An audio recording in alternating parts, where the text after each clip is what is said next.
Ibu, saya di sini akan penyuluhan tentang penyakit gagal ginjal kronik. Ibu semuanya punya ginjal kan ya? Masih lengkap, dua? Alhamdulillah. Nah ya, tapi belum pernah periksakan apakah ibu terkena gagal ginjal Tolong tidak enggak, Bu. atau keluarga terdekat.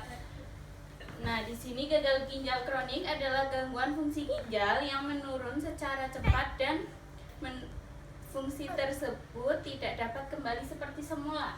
Jadi kalau ibu-ibu atau mbak-mbak udah terkena penyakit gagal ginjal, itu berarti ginjalnya udah rusak ya, udah nggak bisa berfungsi kembali. Itu ginjal nggak akan bisa balik lagi ke semula seperti ibu baru lahir. Fungsi ginjal kan ada 3. Ada yang tahu di sini? Enggak ya. Jadi saya jelasin. Nah, jadi fungsi ginjal itu ada 3. Ada filtrasi, reabsorpsi, sama augmentasi. Filtrasi adalah seluruh sistem di dalam tubuh ketika kita makan dan minum masuk ke kardiovaskuler sistem, lalu ke gastrointestinal sistem, lalu di dalam intestinum tenue ada filicolialis yang berfungsi untuk absorpsi makanan yang masuk ke dalam tenue, ada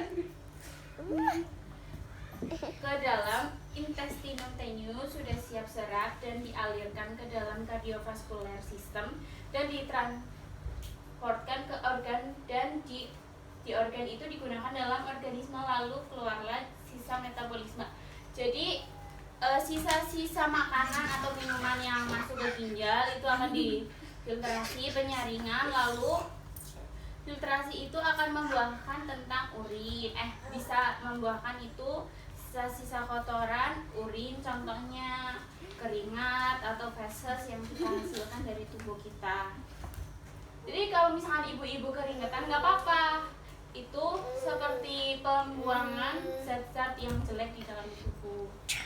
Terus ada reabsorpsi adalah cara di mana tubuh menyerap kembali kandungan yang diperlukan oleh tubuh, misalnya garam, protein yang masih di dalam bentuk albumin menjadi amonia, protein, dan cairan yang lain diperlukan. Di situ ginjal juga fungsinya menyerap protein dari makanan yang kita serap. Jadi bukan di lambung, penyerapan protein itu terdapat di ginjal.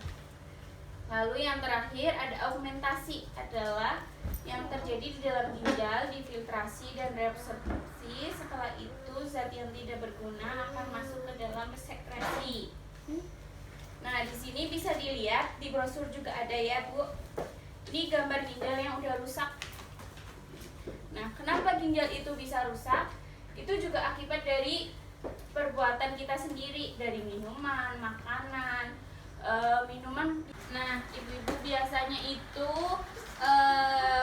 orang-orang yang terkena gagal ginjal kronik itu di usia tua tuh para supir bus atau supir truk ya yang terkena penyakit kayak gitu.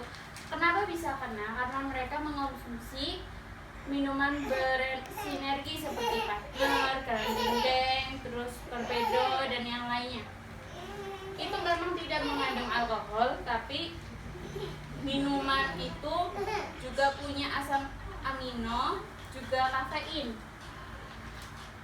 Kafein itu kalau diminum kita jarang-jarang nggak apa-apa, tapi kalau misalkan kita minum sehari bisa lebih dari 1 kali, dan itu dikalikan selama 1 bulan dan bertahun-tahun terusan kan, karena mereka kan juga kerja nggak cuma sehari 2 hari aja kan, pasti kan bertahun-tahun, dan itu selalu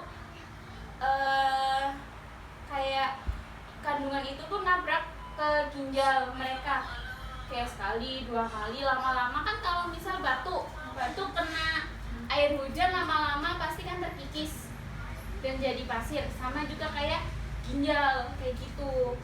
Nah, makanya mereka para supir bis atau truk banyak yang terkena gagal ginjal kronik di usia tua karena mereka suka minum minuman seperti itu. Nah, tanda gejalanya apa? Tanda gejalanya itu yang gejala dini ada lemah, sakit kepala, berat badan menurun, lelah, nyeri pinggang. Jadi kalau misalkan kita tuh jangan seneng aja kalau misalkan berat badan menurun. Kayak berat badan menurun seneng, kurusan. Bisa juga itu adalah tanda-tanda penyakit, jadi harus sering cek kalau misalkan sakit kepala atau sakit pinggang kan nyeri.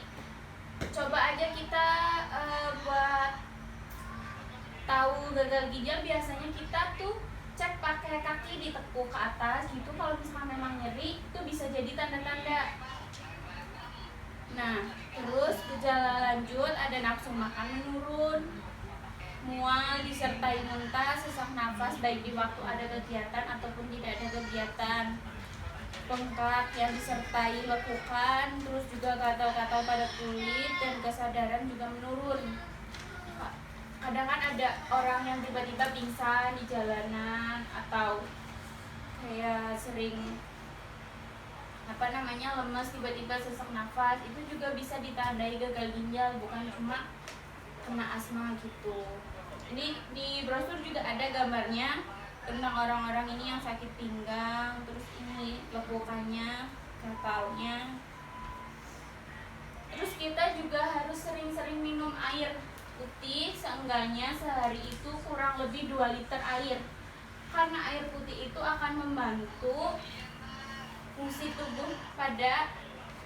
pada tubuh kita seperti ginjal atau organ-organ yang lainnya dalam bekerja.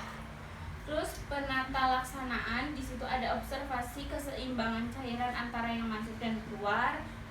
Terus juga batasi cairan yang masuk. Kalau misalkan cairannya itu mengandung zat-zat yang mungkin bisa merusak organ kayak alkohol misalnya.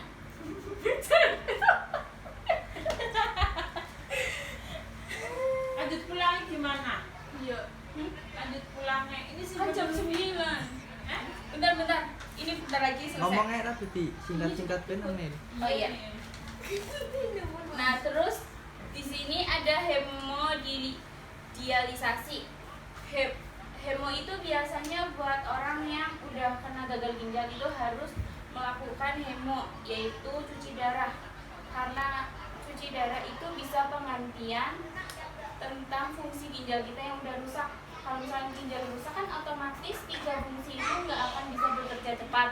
Jadi kita bantu dengan cuci darah. Terus di sini ada operasi pengambilan batu, transplantasi ginjal atau cangkok ginjal, terus nutrisi obat-obatan. Kalau misalnya cangkok ginjal atau transplantasi ginjal itu biasanya dilakukan sama orang-orang yang udah punya pendonor yang tepat, juga ginjalnya itu udah parah sekali gitu ya.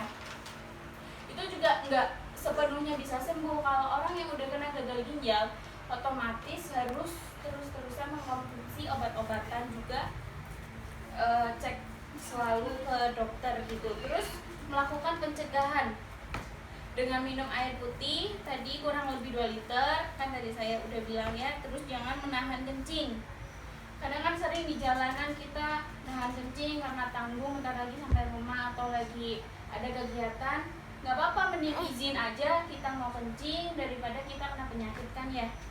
Terus ada latihan fisik secara rutin, tidak merokok, memeriksa kadar kolesterol, jaga berat badan, hindari minuman alkohol, makan dengan komposisi seimbang.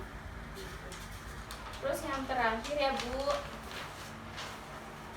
ini ada pencegahan sesudah kita terkena gagal ginjal. Ada kontrol rutin, berhati-hati konsumsi obat-obatan seperti obat rematik, terus pengobatan pada hipertensi, pengendalian gula darah, kolesterol, terus ada peningkatan aktivitas fisik, juga pengendalian berat badan, diet rendah protein 20-40 gram per hari. Nah, itu semua tentang gejala penyakit, pencegahan, juga yang menyebabkan kita terkena gagal ginjal. Ada yang mau ditanyakan Ibu atau Mbak? Coba. Oh iya dah. Terima kasih atas waktunya ya, sudah mendengarkan penyuluhan ini. Semoga bermanfaat untuk keluarga dan ibu-ibu sendiri. Saya mohon maaf jika ada kesalahan kata. Wassalamualaikum warahmatullahi wabarakatuh. Waalaikumsalam warahmatullahi wabarakatuh.